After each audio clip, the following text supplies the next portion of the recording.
ચાલો good morning students. કલમ number 54 આપણે મકાનને લગતી અથવા તો રહેણાંકી મકાનને લગતી કલમ આપણે ભણી ગયા. ઓકે, હવે આપણે કલમ નંબર 54 પછી કલમ નંબર 54B એની ઉપર આપણે ધ્યાન આપવાનું છે. તો સૌથી પહેલાં આમ જોવા જઈએ તો એક્ઝામની દૃષ્ટિએ થોડીક ઓછી ઇમ્પોર્ટન્ટ કહી શકાય. એનું કારણ છે કે બહુ વધારે આમાં કોઈ નિયમો આપેલા નથી.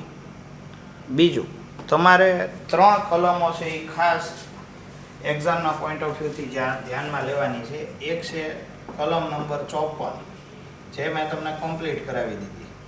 પછી છે કલમ નંબર 54EC અને પછી છે કલમ નંબર 54F. આ 3 તમારા માટે એક્ઝામના પોઈન્ટ ઓફ વ્યૂથી થિયરીમાં 7-7 માર્કના પ્રશ્નમાં ટૂંક નોંધમાં તમને પૂછી શકાય, કોઈ ગેરંટી નથી, બરાબર.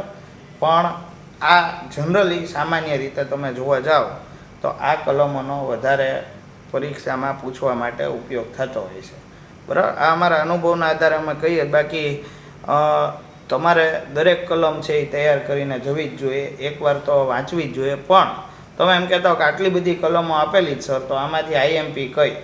તો આ 3 છે એ મને વધારે મહત્ત્વની લાગે છે મને, બરાબર. એટલે એવું કાંઈ આપણે કન્ક્લુઝન ન કાઢીએ કે એક્ઝામમાં આ જ પૂછાય.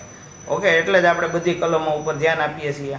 એટલે આગળની આપણી જે કલમ છે એ છે કલમ નંબર 54B, જેમાં તમે ડિટેલમાં વાંચો તો ખેતીવાડીની જમીન ઉપર ઉદ્ભવેલ મૂડી નફો, એટલે કે તમે જો ખેતીની જમીન છે તો એનું વેચાણ કરો અને જો તમને મૂડી નફો થાય તો એમાંથી કરવેરો કઈ રીતે બચાવવો. તો એમાં અમુક શરતો છે. આ જે છે એ અમુક શું કહેવાય, શરતો કહેવાય, કે જે શરતોનું પાલન થાય તો જ તમને આમાં બેનિફિટ છે એ મળવા પાત્ર હોય છે. તો પહેલું જ જોઈએ તો 1970 પછી જમીનની ફેરબદલી થયેલ હોવી જોઈએ. 1970ના વર્ષ પછી આ કલમ ઇમ્પ્લિમેન્ટ થઈ છે, એનો મતલબ એમ થયો. અને ફેરબદલી એટલે શું? તો કે આપણને ખબર જ છે કે વેચાણ થયેલું હોવું જોઈએ. ઓકે, તમારી બુકમાં તો ડિટેલમાં બધું વધારે આપેલું છે, પણ મેં અહીંયા ટૂંકમાં દરેક કલમને હું અહીંયા શું કરું છું, તમે ટૂંકમાં સમજી શકો એ માટે મારો પ્રયત્ન હોય છે, જેથી કરીને જ્યારે એક્ઝામ આવે ત્યારે તમે આટલા જ પોઈન્ટ માત્ર ધ્યાનમાં રાખો, તમારો એક્ઝામના પોઈન્ટ ઓફ વ્યૂથી મટીરિયલ છે ઓટોમેટિક શું થઈ જાય, વાંચવા માટે તૈયાર થઈ જાય. તમે માત્ર આ 3 પોઈન્ટ ઉપર ધ્યાન આપો એટલે કલમ નંબર 54B છે એ શું થઈ જાય, પૂરી થઈ જાય. એટલે પહેલી જ વસ્તુ થઈ શું છે તો કે જમીનની ફેરબદલી 1970 પછી થવી જોઈએ.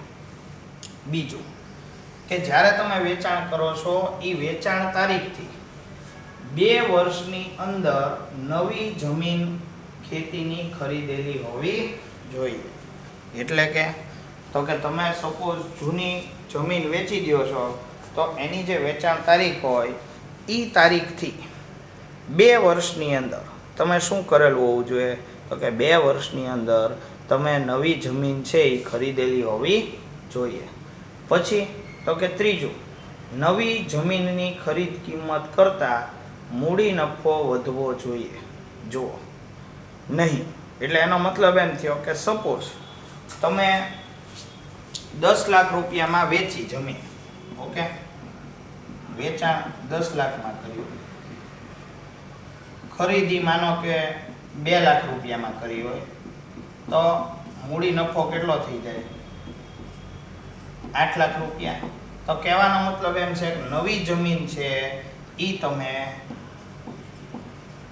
10 લાખની ખરીદેલી હોવી જોઈએ, અથવા 8 લાખ કરતાં વધુ રકમની હોવી જોઈએ. તો બધું કર મુક્ત થઈ જાય. કહેવાનો મતલબ એમ, સપોઝ તમે 10 લાખની બદલે તમે એમ કહો ના સર, અમારી મરજી મુજબ ખરીદી કરવાની હોય તો કરો.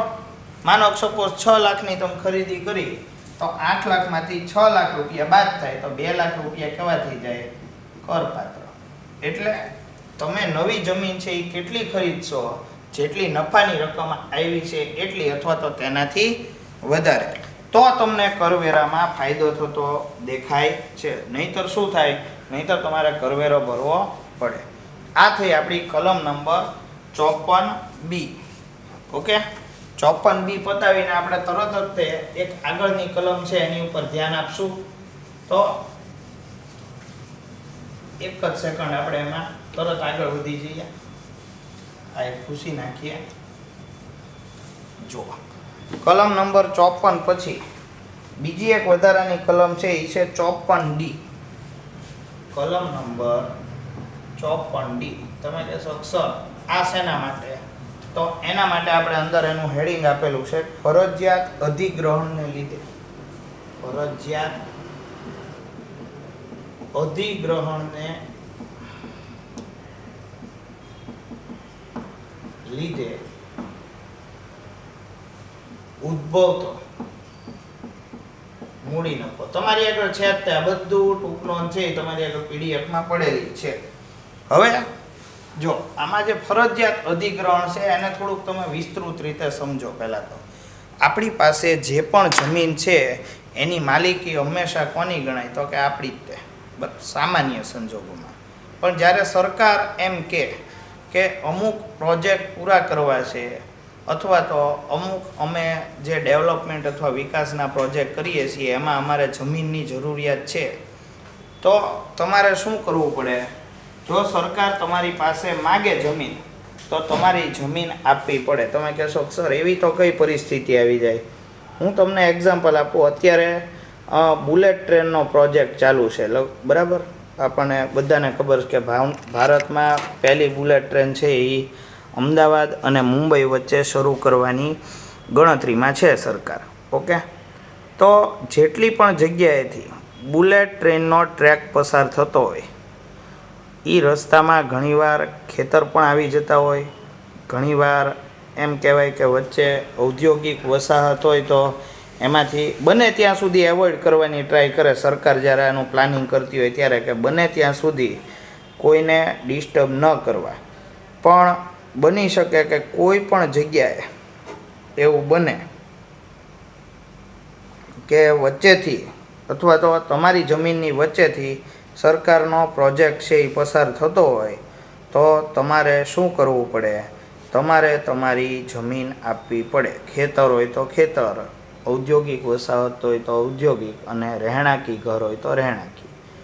પણ આ પર્ટિક્યુલરલી આ જે કલમ છે એ કલમ કોને લાગુ પડે છે? તો કે ઔદ્યોગિક વસાહતને. આ ખાસ યાદ રાખજો. શું યાદ રાખવાનું? ઔદ્યોગિક વસાહતને આ વસ્તુ લાગુ પડે છે.